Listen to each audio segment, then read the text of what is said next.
आङो दुखु मोनो आरो समावहाय गाव गावनि असे बिनानावफोरानो बर' रायलायनो रोंलिया। दिनै जोंनि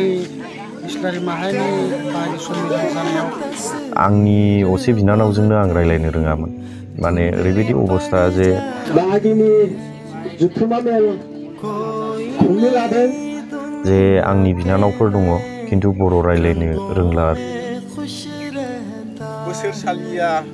10-15 इयार्ससो जाबाय आङो बिनानावफोरखौ लोगो मोनैया। रायजोफोर, दिनैनि भिडिअ'आ सोरनिबा थाखाय खोनासंनो मोजांबो जानो हागौ, सोरनिबा थाखाय खोनासंनो मोजां नङिबो जानो हागौ आरो। दिनै आंनि फोलेरनि बाथ्राखौसो आङो नोंथांमोननो शेयार खालामनो सानदों रायजोफोर। आङो इस्लारि टाइटेलनि मानसि, ओमफ्राय जोंहा बोसोरसालिया इस्लारि मोनसे सन्मिलन खुंनाय जायो। बे सन्मिलना देग्लाय हजाइ जिल्लानि कार्बि आंलंआव जानानै थांदों। आङो खुब गोजोननाय मोनदों आरो बियो थांनाय नैबे बोहैथि दाननि थांनाय 24 अक्ट'खालि बियो जानानै थांबाय। रबिबारमोन, थांनाय रबिबाराव जानानै थांबाय आरो खुब मोजाङैनो जानानै थांदों आरो बिराद गोजान गोजान ओरै गलाघाटनिफ्राय लानानै फैजोबदों। ओमफ्राय आंबो थांनो गोनांमोन, नाथाय देहानि आङो एसे जेंनायाव गोग्लैनानै आङो सहैनो हायाखिसै। गगा मोनदों, गुजुबाय थादों। माने आङो भिडिअखौ बानायब्लाबो बिराद लाथाबना बानायो आरो। ओमफ्राय बे गुजुनाय पार्टफोरखौ आङो फिसा फिसा काट खालामनानैसो आं होयो। माने भिडिअ बानायनोनो आङो बिराद खस्थ'यैसो भिडिअखौ बानायगासिनो आरो। दा जिखियानो जादोंला बै जायगानि माखासे फुटेजफोरखौ आङो नोंथांमोननो दिन्थिनो सानदों रायजोफोर। लोगोसे जोंनि इस्लारि खानदाना बेसेबांसिम दङ आइडिया खालामनानै आङो नोंथांमोननो फोरमायनो सानदों। निस्सय सानसेनि समाव जोङो एकुरेट माने इस्लारि बंस'खौहाय जोङो साननो हाद्लायनाय माने मेजरिटिखौ होजोबनो हागोन आं बेखौ सानो आरो। थ' रायजोफोर, गिबियावनो नोंथांमोना बै जोंनि इस्लारि सन्मिलन हजाइ जिल्लानि जे कार्बि आंलं होननानै बुंनोसै, कार्बि आंलंआव जे जादों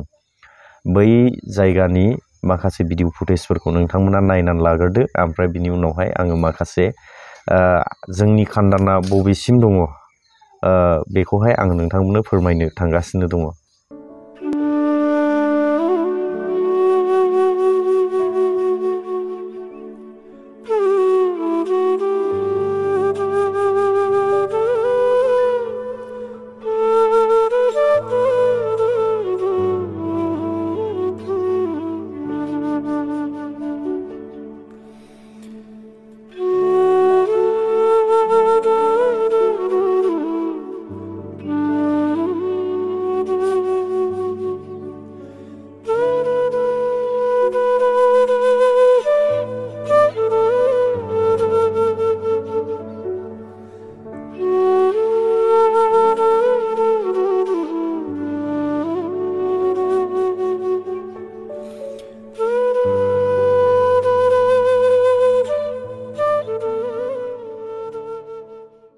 दानिसिम जानानै थांनाय बाहागि सन्मिलननि सायाव माबाफोर गोसोनिफ्राय माबा मोनसे बुंनो सानो नामा? बेनो दिनै जोंनि इस्लारि माहारिनि बाहागि सन्मिलन जानायाव आं जोबोद गोजोननाय दं आरो जोबोद मोजां मोनदों। जाहाथे इयुनाव जोंनि बाहागिया सन्मिलना बिदिनो मोजाङै जानानै इयुनाव जोङो आवगायलांनो हाथों आरो जोंनि बाहागि सन्मिलना जाहाथे मालायजों माने सिनाखि जानानै गोजौ थाखोआव एबा आपग्रेड जालांथों। आं बेखौनो माने आंनि गोरबोनिफ्राय आंनि साननायनिफ्राय आं बेखौ बुंनाय जायो। आरो लोगोसेयैनो आं बेखौ बुंनो सानो फैनानै दिनै माने 22/3/2029 जोंना बे बाहागि सन्मिलना जोनोम सान मोनदोंमोन, जोनोमगिरि जादोंमोन। जोंनिनो आंनि आंगो गामि 2 नं बालिगाव होननाय जायगायाव जोनोमगिरि जादोंमोन, जोनोम सान जादोंमोन। बेहाय आफादगिरि मासियाव गायसनजानाय माबायानो बे आंनि फादारमोन, आंनि बाबामोन। बे दिनै रुंसारि जालांबाय। दा बेनि सायाव बे रुंसारि जानायजों लोगोसे बिथांनि आत्मायाबो सदगतियाव मोनथों आरो लोगोसेनो जोंनि बे बाहागि सन्मिलनाबो जाहाथे मोजाङै जौगालांथों आरो जोङो बेलेग माबाजों हारिफोरजों बा बेलेग माहारिफोरजों जोङो सिनायथि जादों 2024 देवबार दिनखालि जोंनि बाहागि दिनै 15 बोसोरसालिया जुथुमा बेलस्रि गामियाव खुंनो लादों बे खुंनो लानायाव दिनै जोंनि इस्लारि बंसनि दिनै नेरसोन हिसाबै फिरफिला दं बिलुचनार पिছত তলত উল্লেখ কৰা প্ৰস্তাৱসমূহ সৰ্বসন্মতিক্ৰমে গৃহীত কৰা হয় মানে बै समनि आरो প্ৰথম প্ৰস্তাৱ আজিৰ সভাৰ কাৰ্যসূচী মতে ইছলাৰী বংশ মৃত্যু হোৱা সকলৰ আত্মাৰ সদ্গতিৰ কাৰণে আফা বাথৌ ঈশ্বৰৰ ওচৰত 1 মিনিট সময় মৌনতা অৱলম্বন কৰে আৰু লগতে বড়োসকলৰ আচাৰ মতে মৃত্যু আত্মা গুথৈছি স্মৰণ কৰি পূজা সেৱা সম্পন্ন কৰা হয় দ্বিতীয় প্ৰস্তাৱ কাৰ্বি আংলং জিলাৰ বিভিন্ন স্থানত হিচৰিত হৈ থকা ইছলাৰী বংশ दा बाथ्राया जाहैबाय रायजोफोर आङो बै जायगायाव सहैनो हायाखिसै बिनिखायनो भिडिअखौ आङो एसेबां मोजाङै क्लियार माने गुदिनिफ्राय बिजौसिम आङो देखायनो हायासै अब्लाबो निश्चय नोंथांमोना बुजिनो हाबाय जानांगौ आङो सुंद' बाथ्रा एक्सप्लेनेशन होनो सानदों जोंनि चिरां जिल्लायावबो गोबां इस्लारि दङ ओरै निसिमा बागमारा साइडजोंबो बिराद बुरजा ओरैजाय दङ ओमफ्राय जोंनि ओरै बेंटल एरियायावबो बिराद बुरजा थुब्रा दङ आरो ओमफ्राय आंनि गामियाव सानैल' दङ न'खरनैल' दङ न'खरनैजों ओरैनो 8 जनसो जागोन आरो एक्चुअली जोंनि इस्लारि बंसनि हिस्ट्रिफोरखौथ' माखासेया मोनथिखायोबो जानांगौ आंबो गोजानै मिथिदों आबै आबौमोन खोन्थालांनाय माने जोंनि इस्लारि बंसआ जाहैबाय वेस्ट बेंगलनिफ्राय बै समावहाय जमायैनो फैदों आसामाव होननानै आं मिथिनो मोननाय जादों आरो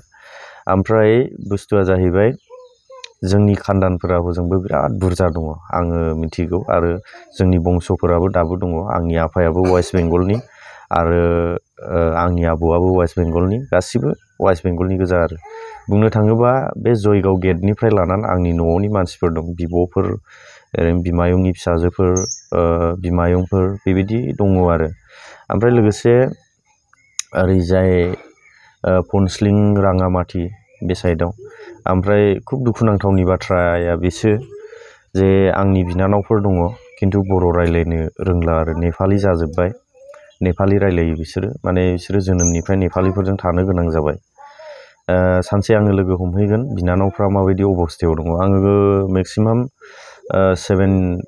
10-15 इयार्ससो जाबाय आङो बिनानावफोरखौ लोगो मोनैया एक समाव आङो कल रायलायबाय थायोमोन बै समाव आङो जेब्ला थांदोंमोन अब्ला आङो आंनि असे बिनानावजोंनो आं रायलायनो रोङामोन माने ओरैबायदि अबस्था जे आङो हिन्दी रोङामोन उन्दै बैसोमोन ओमफ्राय जोंनि समावहाय ओरैबायदिमोन जे जोङो बाहेरायाव गिदिंनो मोना जाय गामि बिथोराव थादों बिसोरो माने जेबो भाषाखौनो रोङामोन आरो ओमफ्राय बिनि उनाव आङो बाहेरा थांबाय गवायाव आङो 5 बोसोर थादों बेवहाय आङो माखासे लेंगुवेजफोरखौ आङो रोंनानै फैबाय हिन्दीखौ जोंनि भारतनि नेशनेल लेंगुवेजखौ आङो सोलोंनानै फैबाय आरो दा बै जायगायावहाय आङो सानसे नोंथांमोननो मोजां एक्सप्लर खालामनानै देखायगोन आंनि गोबां बिनानावफोर दङ फंबायफोर दङ बिब'फोर दङ बिबथैफोर दङ दा आङो दुखु मोनो आरो समावहाय गावनि असे बिनानावफोरानो